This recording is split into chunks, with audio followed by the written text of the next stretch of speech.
Okay, now let's go back to the next topic now, where the police detained OPC operatives that arrested Iskilu, Wakili, the Fulani Warlord, as it were, that have been alleged to be the mastermind behind most of the atrocities that have been happening in the southwest, especially in your state. Now, what does this mean for community policing? Because, I mean, in as much as we've not had like an official state police, even the Inspector General of Police have come out to support the idea of state policing. But right now, we don't have state policing. So the community policing is what we have now, the OPC, the Amotekun, and all that. So how far can these unofficial community police, how far can they police their community?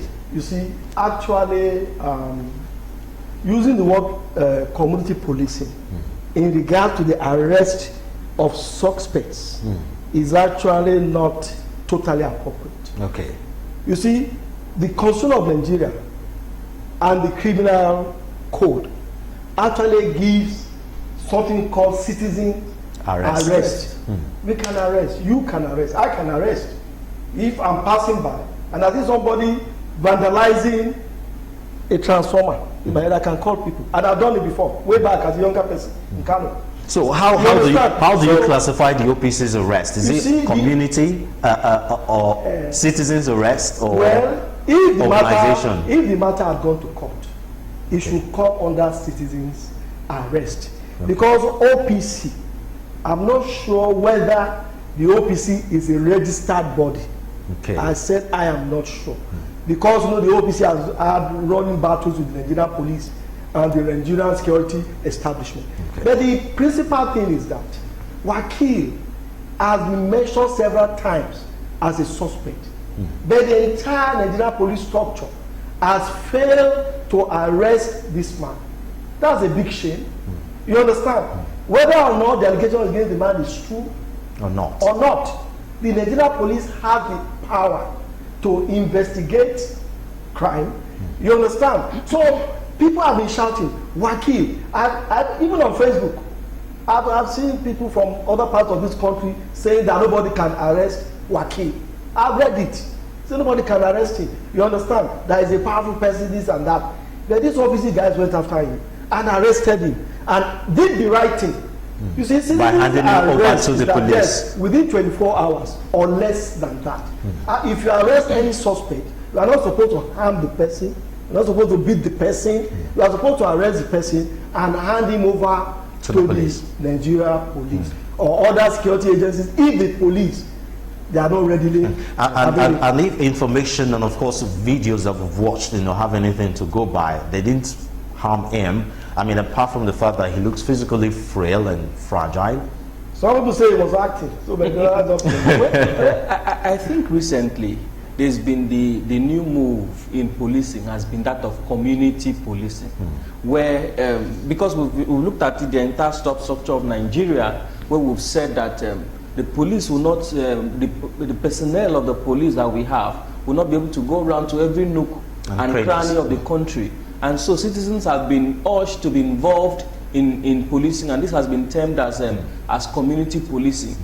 So that's why we have the vigilantes in the neighborhoods, in the community, and all of that. And their job has been to assist the police in carrying out their constitutional functions, not to override the job of the police. That being said, every citizen has the power of arrest. It's not only the police that can arrest, like my colleague has said. When a crime is being witnessed and the person who witnesses the crime can arrest the suspect and, of course, hand him over to the police. Ironically, it is even the hunters that have turned around to be hunted. It is the arresters that have now been arrested. You arrest a suspect, you hand him over to. What if they killed him? What if they harmed him, they maimed him? It would have been a very serious issue. But they arrested him. I'm told that they... And they did the right thing by handing over to the police. And then the police turned around to arrest the arresters and said, okay, there have been allegations of crime leading to the arrest. And then the police have said there is no evidence, there's no evidence against the suspect. You know, I mean, and then that defeats a lot of things, because we've heard recently, we've heard of so many allegations made against the suspect, leading to the fact that he needed to be arrested. And so it's been very, very, you know, it's marks of double speak. It's not encouraging for the community policing, where the arrester is arrested. I mean, you are so quick to conduct investigation to know that during the course of the arrest, the arresters committed crimes. But you know, this suspect who has been difficult to arrest for so long, you have not been able to come up with any evidence. So it just makes it, you know, it makes it look as if there is the issue of equality before the law. It seems like some people are sacred. I don't want to use the word cows, because cows have come to mean a lot of things right now. Exactly, politically though. So we can't say. Well, I'll just say it seems like some people are sacred. I won't use the other word. You know, it seems like some people are sacred because, you know, everybody's supposed to be equal before the law. But it seems that some people are more equal than the others, and it seems like the government of the day is, you know, putting, you know, all its efforts to ensure that certain classes of people are protected and they are given them a higher than normal equality before the law over and above others. Thank you so much, sir. Okay, let me come to Asaba. Let me hear your view, Barrister Ogenesive, on this issue.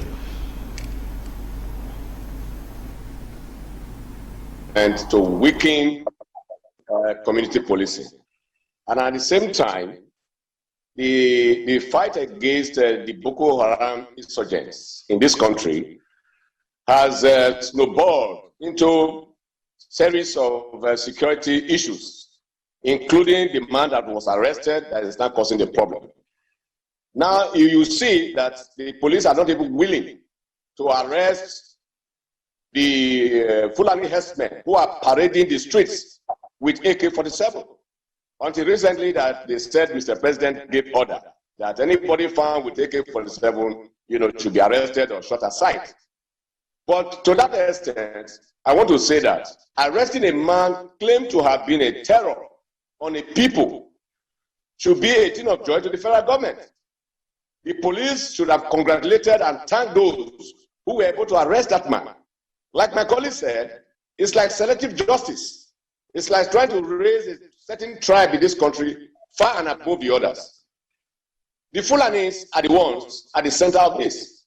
And some people have alleged that because Mr. President is a Fulani, and it's also, you know, a cattle bearer of a no repute, he is trying to shield his people from all these criminal activities, which is not fair. We have lived with Fulanis for a very long time. I grew up as a child in my village. The cattle Fulanis came to around. There were a lot of them in my village. And they lived peacefully. And they mind their business. But what we see today is a different Fulani from the one we used to have in the early. So what is happening is that the arrest of that man who who is alleged to have been behind a lot of atrocities in that state should be celebrated. And the government should commend those who did it, not to now create fear in the minds of the people who are engaged in community policing in order to scare them from further arrest of such criminals within their area.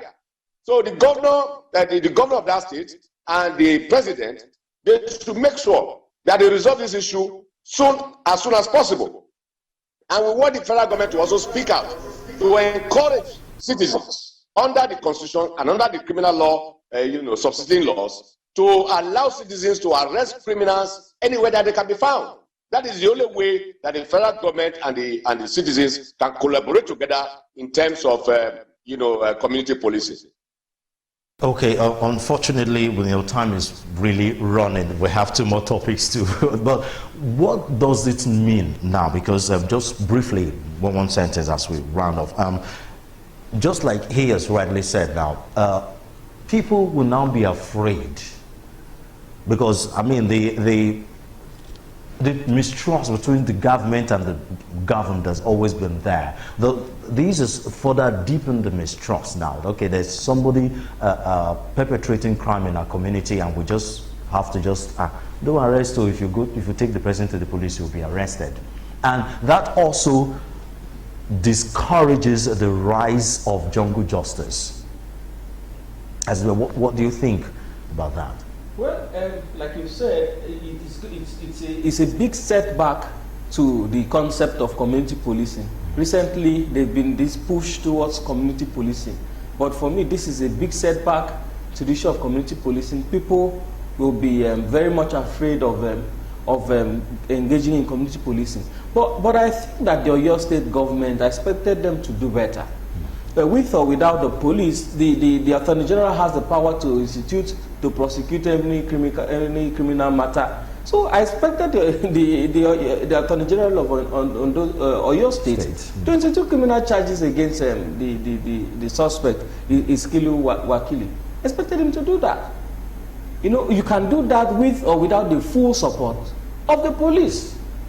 You know, because yes, the governor is the chief security officer of the state. The Attorney General is the chief law officer of the state. And I expected them to do that. And so this brings also to mind the issue of state police, where it is believed that the state government will have more control, more power over the police in their state.